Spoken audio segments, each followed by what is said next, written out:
Students, मी सौ Vanita Arvind Bortakar, शिल्पनिदेशक बीजतंत्री SCP ITI Indora. आज आपण ऑटो ट्रान्सफॉर्मर बद्दल माहिती घेणार आहे. आपण याच्यामध्ये ट्रान्सफॉर्मर शिकलो आहे ना. तुम्ही पाहिलं ट्रान्सफॉर्मर मध्ये काय असते, किती दोन वाइंडिंग असतात, बरोबर आहे. दोन वाइंडिंग असतात. या ट्रान्सफॉर्मर मध्ये किती वाइंडिंग काढलेली आहे? एक. तरी आपण याला काय म्हटलेलं आहे? ट्रान्सफॉर्मर. ट्रान्सफॉर्मरचं काम काय आहे? व्होल्टेज कमी जास्त करायचं काम कोणाचं आहे? ट्रान्सफॉर्मर. आणि व्होल्टेज कमी जास्त करून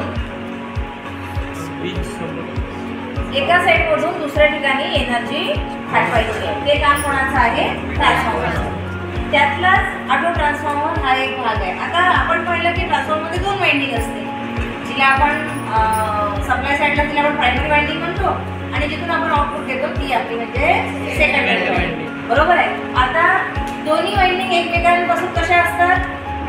वेगवेगळ्या आहे ना, पॅरलल. मतलब दोनों एक इंडिव्हिज्युअल सर्किट होते, प्रायमरी आणि सेकंडरी दोन्ही कशा इंडिव्हिज्युअल सर्किट असतात. याच्यामध्ये तुम्हाला काय दिसत आहे? एकच वाइंडिंग दिसत आहे है ना. म्हणजे ऑटो ट्रान्सफॉर्मर मध्ये आपण काय म्हणू? ऑटो ट्रान्सफॉर्मर म्हणजे only one winding in this transformer. आता या ट्रान्सफॉर्मर मध्ये आपण काय केलं आहे? तर या ट्रान्सफॉर्मर मध्ये जी आपण वाइंडिंग केलेली आहे सिंगल वाइंडिंग, त्याच्यामधून आपण काय केले आहे? तर टॅपिंग काढलेली आहे. त्याच्यामुळे आपली ही जी पूर्ण वाइंडिंग आपण केलेली आहे तिला आपण काय करणार आहे? प्रायमरी साइडून वापरणार आणि तिच्यामधून जे टॅपिंग्स काढलेले आहे तर त्या टॅपिंगचा आपण ॲडव्हान्टेज उचलणार आहे. ते कसं? तर समजा आपल्याला सेकंडरी साईडला व्होल्टेज कमी घ्यायचं आहे, बरोबर आहे. सेकंडरी साईडला व्होल्टेज आपल्याला कमी पाहिजे, म्हणजे कमी व्होल्टेजचा लोड आपल्याकडे लावलेला आहे समजा.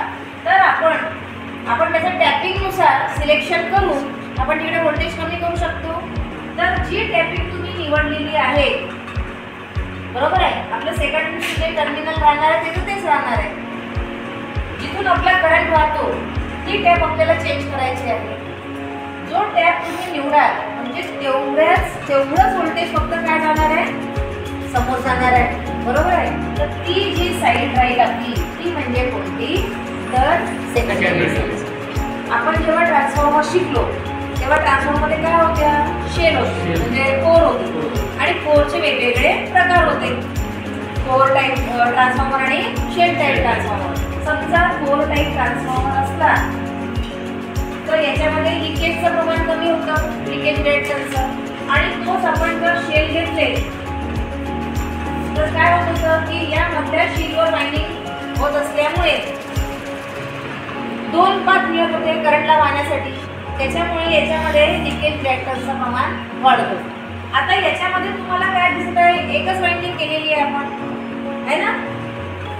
ऑटो ट्रान्सफॉर्मर मध्ये तुम्ही दोन वाइंडिंग सुद्धा यूज करू शकता, सेपरेट दोन वाइंडिंग. पण सेपरेट दोन वाइंडिंग तुम्ही यूज केल्या तरी तुम्हाला त्या कशा जोडायच्या आहे? सिरीज मध्ये. तुम्ही दोन सेपरेट वाइंडिंग घेऊ शकता पण त्या तुम्हाला कशा जोडायच्या आहेत? तर सिरीज. आणि सिरीज मध्ये जोडल्यानंतर ती कशी म्हणून काम करेल? सिंगल वाइंडिंग म्हणून, बरोबर आहे. आणि सिंगल वाइंडिंग म्हणजे ऑटो ट्रान्सफॉर्मर मध्ये कशी वाइंडिंग असते? Single winding. तर ज्या ट्रान्सफॉर्मर मध्ये सिंगल वाइंडिंग असते तो म्हणजे ऑटो ट्रान्सफॉर्मर. त्याच्या आउटपुट साईडला नंबर ऑफ टॅपिंग्स काढलेले असल्यामुळे आपल्या हातात आहे व्होल्टेज कमी करायचं किंवा जास्त करायचं. ज्यावेळेस समजा आता ही आपली नंबर ऑफ टॅपिंग्स काढलेले आपण, समजा ही पूर्ण साईड आपण हिला जर तुम्ही सेकंडरी साईड म्हटलं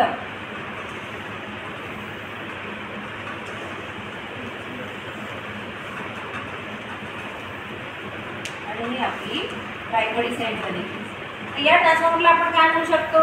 इथे काय मिळेल आपल्याला? Step up. हा काय म्हणून काम करेल? स्टेप अप म्हणून काम करेल. आणि हेच जर समजा ही जर आपली प्रायमरी आहे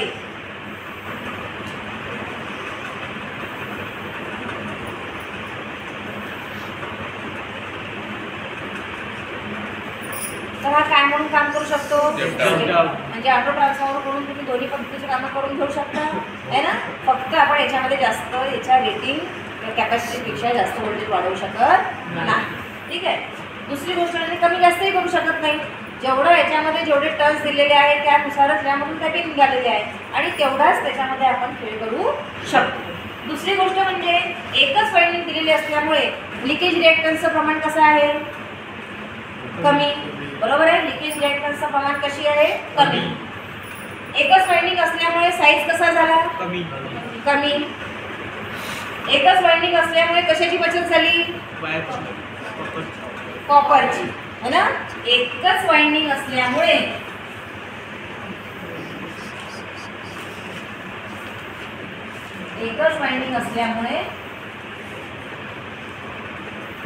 कशाची बचत झाली, कॉपरची.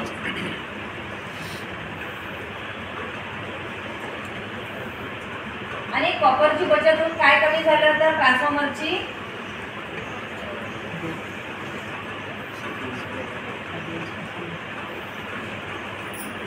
बरोबर आहे.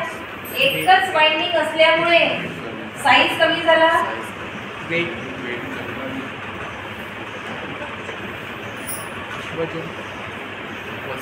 नंबर ऑफ टॅपिंग्स काढल्यामुळे काय करू शकलो, व्होल्टेज रेग्युलेट करू शकलो.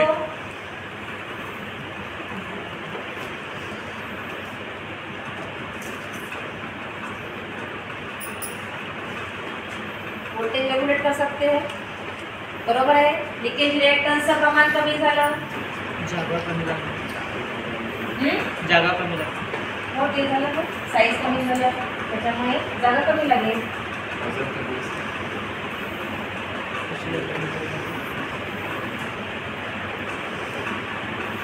लिकेज रिएक्टन्स कमी झालं. बरोबर आहे. पण जसे ॲडव्हान्टेज असतात त्याच पद्धतीने दुसऱ्या म्हणजे कुठल्याही मशीनमध्ये काय असते, डिसएडव्हान्टेज सुद्धा असतात. आता डिसएडव्हान्टेज काय आहे मग याच्यामध्ये, तर सगळ्यात मोठा डिसएडव्हान्टेज हा आहे की हा जो ऑटो ट्रान्सफॉर्मर आहे हा म्हणजे यातली जी प्रायमरी आहे समजा काही प्रॉब्लेम झाला तर हा सेकंडरीला आयसोलेट करू शकत नाही. कसं करणं आयसोलेट करणे म्हणजे काय, तर एका सर्किटला दुसऱ्या सर्किटपासून वेगळं करणे.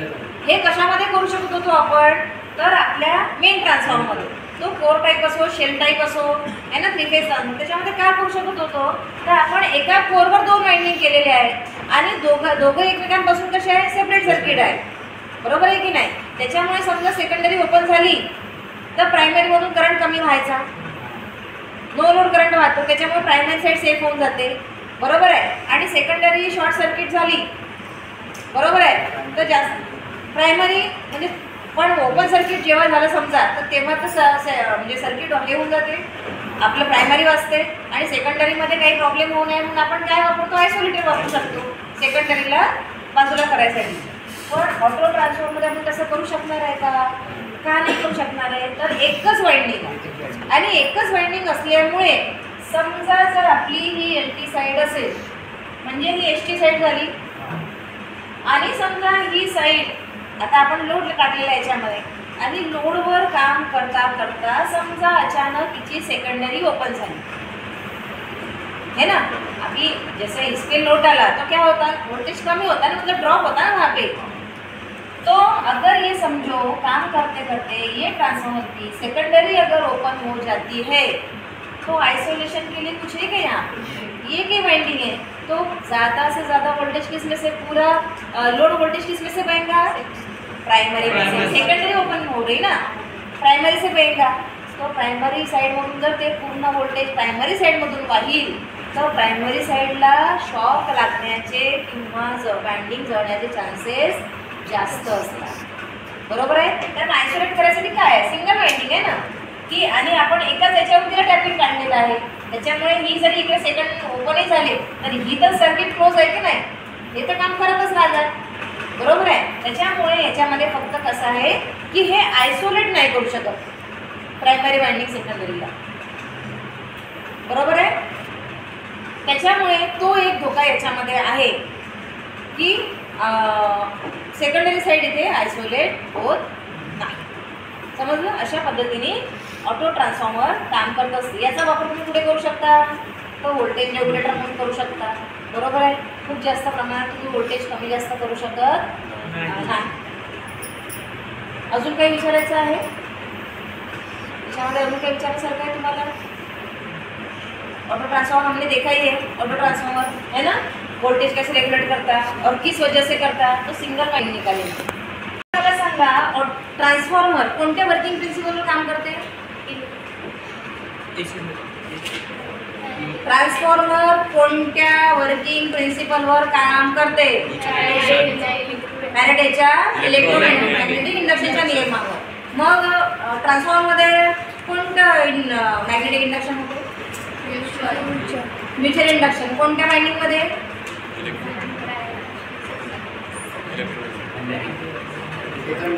सेकंडरी वाइंडिंगमध्ये. तर प्रायमरी वाइंडिंगमध्ये कोणते इंडक्शन होते? Self induction. बरोबर आहे. प्रायमरी वाइंडिंगमध्ये सेल्फ इंडक्शन का होते? तर ती स्वतः सप्लाय देते, स्वतःचं मॅग्नेटिक फील्ड तयार करते आणि स्वतःच ते कट करते, स्वतःचा EMF जनरेट करते, म्हणून त्याला सेल्फ इंडक्शन म्हणतो आहे ना. आणि सेकंडरी वाइंडिंग प्रायमरीच्या इंड्यूस EMFवर काम करत असते, म्हणजे म्युच्युअल.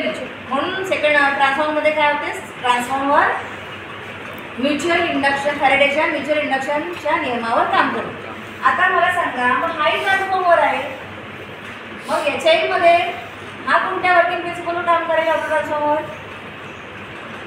ज्याच्यामध्ये वाइंडिंग आहे त्याच्यामध्ये कोणता प्रिन्सिपल लागणार आहे? फॅरेडेचं इलेक्ट्रोमॅग्नेटिक इंडक्शन. आता याच्यामध्ये एक वाइंडिंग आहे, त्याच वाइंडिंगला आपण सप्लाय दिला, म्हणून याच्यामध्ये कोणता मॅग्नेटिक इंडक्शन लागणार आहे? सेल्फ. समजलं? तर ऑटो ट्रान्सफॉर्मर फॅरेडेच्या सेल्फ इंडक्शनच्या नियमावर कार्य करतो. खूप बेसिक गोष्टी आहे, असं आपल्याला खूप काही समजत नाही, अशातला काही भाग नाही आहे.